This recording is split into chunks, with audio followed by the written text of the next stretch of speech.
First of all, I'd like to thank Almighty God. It is because of Him we are all able to attend this agenda.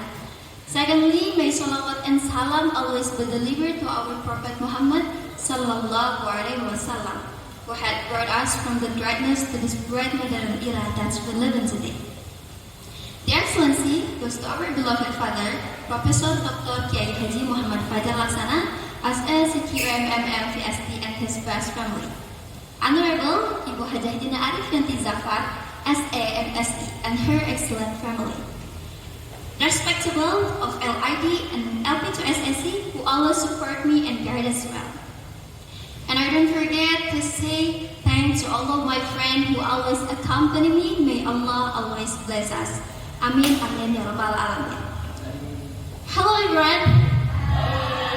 I'm Suriska Handayani. I'm from 12th grade. I'm glad to see you right now, so let's get started.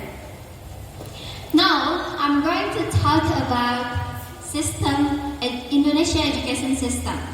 But before that, I'm going to share a quick story about why is Indonesia education system so important. We have to know and we have to discuss it. Because do you know, guys, the runner of Indonesia, President of Indonesia, Soekarno-Hatta, has one sign: give me a bad word, I will shake the world. From that, we have to know we have this country should have a good education. Because why? Because this will be an impact on young people in the future. That's why. And why I'm telling this? Because the goal of the presentation I will make to all of you know about how education in Indonesia.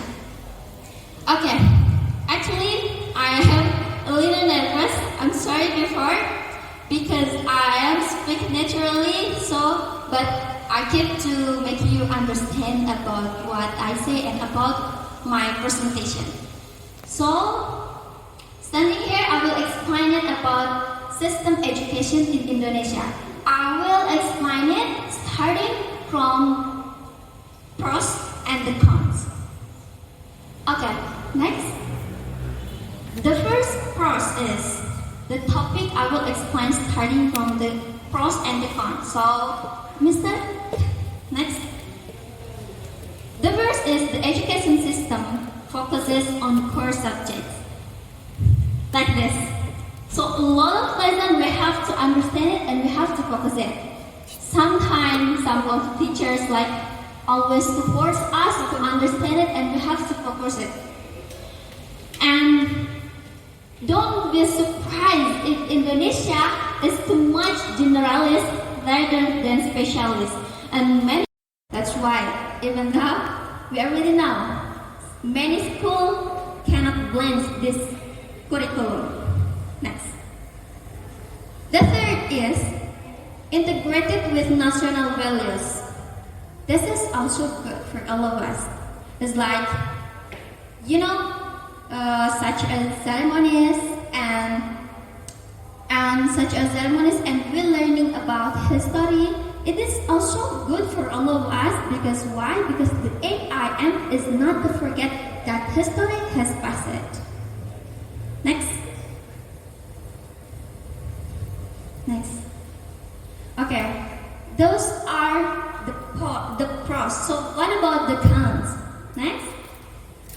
The first pros is curriculum that tend to be irrelevant to current needs. This is really interesting topic. So, I know. First, I want to tell you first. This is, I know, being a teacher is the most noble thing. Same as my mother was a teacher.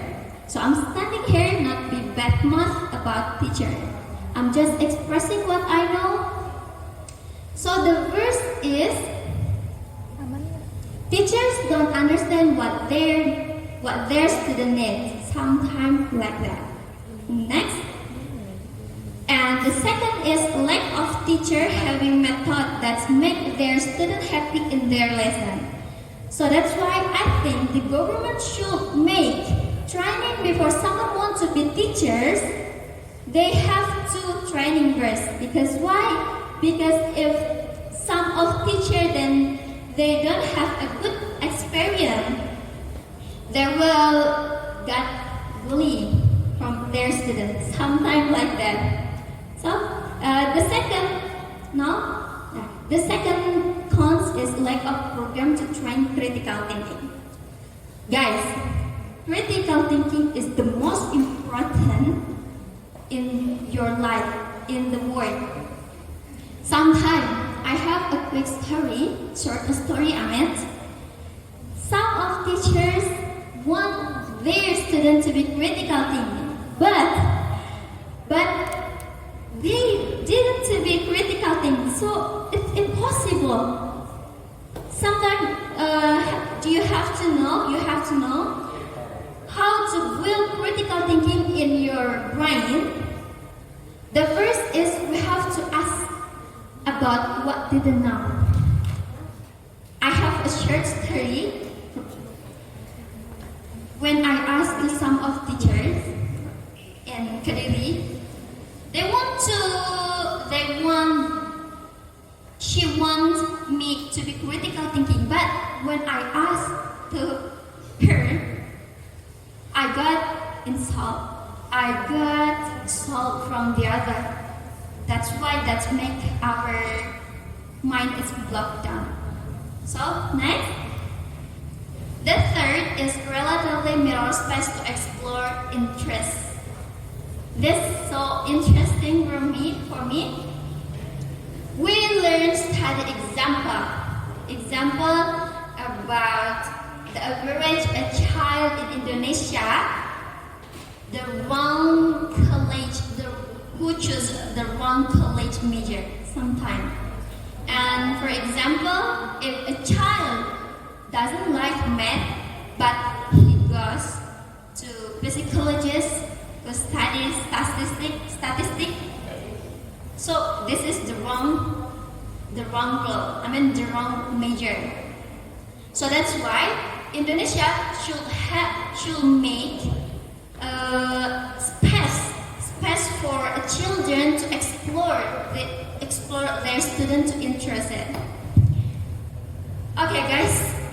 Now you already how system education in Indonesia, and we already what we have to change with this system education in Indonesia. So now, if there is some question for me, maybe you want to correct my presentation. It's okay. You can just say it. Is there any question, guys? Nothing?